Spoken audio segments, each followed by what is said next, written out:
ترک قلعه بعد از آن همه سال حس عجیبی داشت. ویل با انبان کوچکی بر دوش در دامنه تپه برگشت، نگاهی به قلعه انداخت و به دیوارهای عظیمش خیره شد. قلعه ردموند در چشمانداز پیرامون خود خودنمایی می‌کرد. بالای تپه قد برافراشته بود و همین ابهت عمارت سه‌گوش را دوچندان می‌کرد. قلعه کمی به غرب متمایل بود با برج‌هایی که سه طرف آن قرار داشتند. حیاط قلعه و محل بارگیری با 3 دیوار محافظت می‌شد. برج چهارمی که بالاتر از 3 برج دیگر قرار می‌گرفت، محل زندگی و کار بارون و کارمندان بالا رتبه‌اش بود. قلعه از سنگ آهن ساخته شده بود که با هیچ سلاحی ویران نمی‌شد. صبح یا غروب وقتی نور ملایم خورشید به آنها می‌زد، انگار نور قرمزی از درون آنها میتابید. به همین خاطر نام قلعه را ردموند یا کوهستان سرخ گذاشته بودند. پایین تپه در آن سوی رودخانه تاربوس دهکده ونزلی قرار داشت که ترکیبی نامنظم اما دلنشین از خانه‌ها، مهمانسرا و تعدادی دکان بود که لوازم ضروری زندگی را تأمین می‌کردند. دکان‌های پیت و بشکه‌سازی، تعمیر و ساخت چرخ، آهنگری و وسایل سوارکاری. بخشی از زمین‌های اطراف دهکده مزرعه شده بودند که البته مصرف دیگری هم داشتند. اگر دشمنی به دهکده حمله می‌کرد، در آن مزارع به خوبی دیده می‌شد.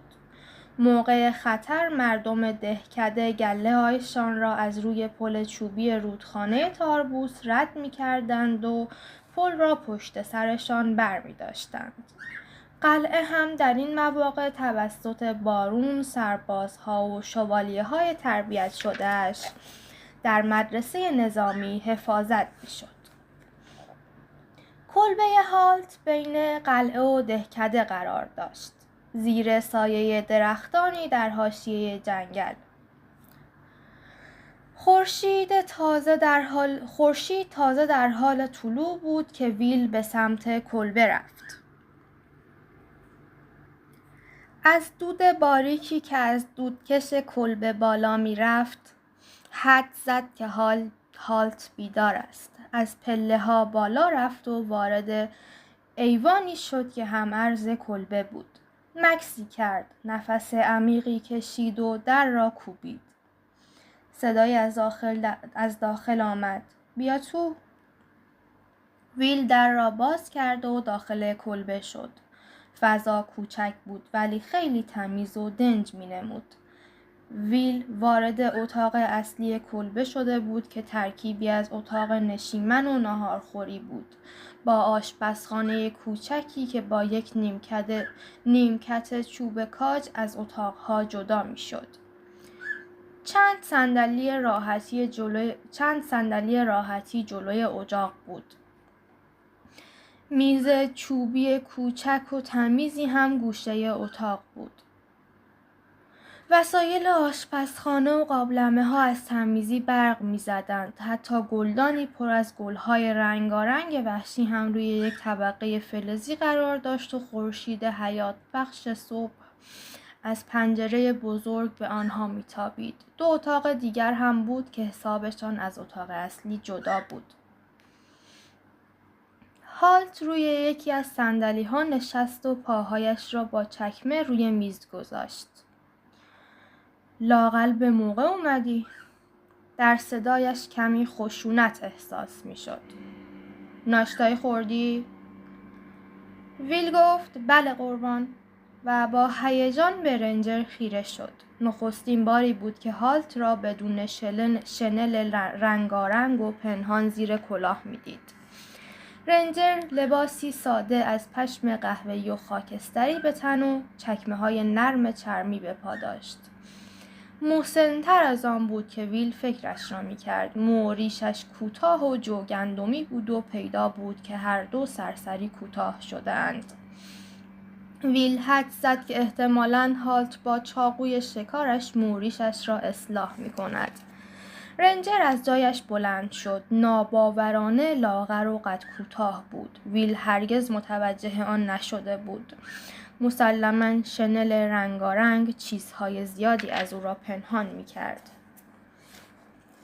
در واقع هالت از حد معمول هم خیلی کوتاه‌تر بود، اما چنان شخصیت قدرتمند و مستحکمی داشت که کوتاهی قد یا ظرافت اندامش هرگز از جذبه او نمی‌کاست. ناگهان رنجر درآمد. زل زدن تموم شد. ویل از جایش پرید و در حالی که دست پاچه شده بود گفت: بله قربان، ببخشید قربان. هالت سرفه‌ای از ته گلو کرد و یکی از اتاقهایی را که ویل در بدو ورودش دیده بود نشان داد. اونجا اتاقته. وسایلت رو میتونی بگذاری اونجا. این را گفت و به سمت اجاق کوچک آشپزخانه رفت. ویل به آرامی وارد اتاق شد. اتاق کوچک ولی مثل باقی کلبه تمیز و دنج بود. تخت کوچکی به یکی از دیوارها چسبیده بود. کمد لباسی گوشه دیگر اتاق بود. یک میز کوچک چوبی با یک رومیزی روی آن بود. سبدی برای لباسهای چرک در گوشه دیگر. ویل متوجه گلدان دیگری پر از گلهای وحشی شد که به اتاق آب و رنگ میداد. بسته لباسها و وسایلش را روی تخت گذاشت و به اتاق نشیمن برگشت. هالت که هنوز سر اجاق بود متوجه ویل نشد. ویل با کمرویی سرفه‌ای کرد تا توجه او را جلب کند. هالت به هم زدن قهوه روی اجاق ادامه داد. ویل دوباره سرفه‌ای کرد. رنجر بدون اینکه سرش را برگرداند گفت: سرما خوردی پسر؟ نه قربان. هالت ادامه داد: پس چرا سرفه میکنی؟ و چرخید تا صورت ویل را ببیند. ویل این پا و آن پا کرد و جواب داد: خب میخواستم بپرسم رنجر اصلا چی کار میکنه؟ هالت گفت: سوال بیجا نمیکنه پسر. چشمها گوشهاش رو باز نگه میداره، نگاه میکنه و گوش میده. دست آخر اگه توی گوشهاش پنبه نکرده باشه شاید یه چیزهای دستگیرش بشه. ویل گفت: بله فهمیدم. ولی واقعا نفهمیده بود. تنها ملتفت شده بود که وقت مناسبی برای سوال کردن نیست.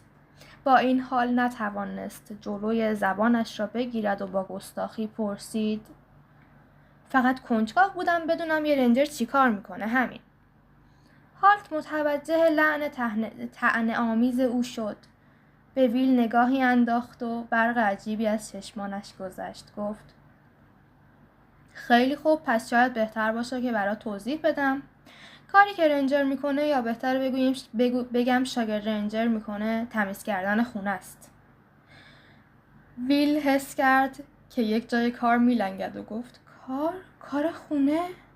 هالت سرش را در تایید حرف او جنباند و حاله‌ای از رضایت چهره‌اش را پوشاند. درسته؟ نگاهی به دور و برت بنداز. بعد مکسی کرد و با اشاره به اطراف خانه سعی کرد موضوع را برای ویل روشن کند و ادامه داد: خدمتکار این دور و بر می‌بینی؟ ویل به آرامی پاسخ داد: نه قربان. هالت گفت: نه قربان. دقیقاً همین وره که گفتی. چون اینجا قلعه بزرگان نیست که کارمند و مستخدم داشته باشه. اینجا کلبه محقریه که آبش رو باید از رودخونه بیاری، هیزم آتیشش رو باید بشکنی، زمینش رو جارو کنی و فرشهاش رو بتکونی. حالا فکر میکنی کی قراره تمام این کارها رو انجام بده پسر؟ ویل سعی کرد جواب خوبی برای این سوال پیدا کند، اما جواب بی برو برگرد مشخص بود. بالاخره با سگرمه های در هم گفت: لابد من دیگه قربان. رنجر جواب داد: بله، من هم همینطور فکر میکنم. و به سرعت فهرستی از مسئولیت‌ها را برای ویل ردیف کرد. سطل اونجاست، خمره بیرون دره، آب توی رودخونه است، تبر روی چهارتاقیه و هیزم پشت کلبه است. جارو کنار دره و اگه اشتباه نکنم از اونجایی که ایستادی میتونی زمین رو ببینی. ویل آستین‌هایش را بالا زد و بله قربان گفت و دست به کار شد. هنگام ورودش به کلبه متوجه خمره آب شده بود. احتمالاً به اندازه مصرف یک روز آب می گرفت. ویل حدس می زد که بین 20 تا 30 سطل آب بگیرد. پس فهمید که صبح پرکاری در پیش دارد و آهی کشید. همین که داشت سطل به دست از در کلبه خارج می شد، صدای رنجر را شنید که برای خودش قهوه ریخته و نشسته بود. فایده های شاگرد داشتن کلاً از یادم رفته بود. ویل باور نمی کرد که کلبه‌ای به این کوچکی و تمیزی اینقدر به مرتب کردن نیاز داشته باشد. بعد از پر کردن خمره دقیقاً 31 سطل از تکه های چوبی پشت کلبه هیزم شکسته بود. بعد هیزم ها را در دسته های منظم روی هم تلمبار و بیرون کلبه را آب و جارو کرده بود. وقتی هالت به این نتیجه رسیده بود که فرش خانه نیاز به تکاندن دارد، ویل جمعش کرده و روی تنابی بین 2 درخت آویزان کرده بود.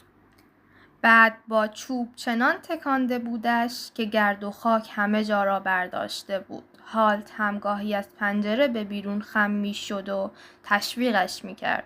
اون طرفش جا مونده؟ یا دل به کار بده پسر. وقتی فرش دوباره روی زمین پهن شد، هالت به این نتیجه رسید که قابلمه هایش به قدر کافی براق نیستند. با حالتی که انگار با خودش صحبت می کند گفت: باید یه دست حسابی به سر و روی اینها بکشم. ویل دیگر ملتفت شده بود که معنی این جمله می شود تو باید دستی به سر و روی اینها بکشی. بنابراین بی حرف پس و پیش قابلمه ها را برداشت و به سمت رودخانه رفت. آنها را تا نیمه از آب و ماسه پر کرد و آنقدر سایید تا کامل براق شدند. در این مدت هالت در ایوان خانه روی صندلی کرباسی نشسته بود و دسته ای از کاغذ را زیر و رو می کرد. کاغذها به نظر مربوط به امور اداری بودند. چند باری که ویل از روی ایوان رد شده بود، چشمش به نشانهای رسمی روی بعضی از نامه‌ها افتاده بود، اما بیشترشان نشانی از برگ بلوط داشتند. وقتی ویل از رودخانه برگشت، قابلمه‌ها را برای تایید جلوی چشم هالت بالا گرفت. رنجر در مثل براق ظرف‌ها که چهره‌اش را کج و کوله می‌کردند، خود را نگاه کرد و گفت: بد نیست، میتونم خودم رو توش ببینم. بعد بدون کوچکترین لبخندی اضافه کرد: شاید هم خیلی خوب نباشه.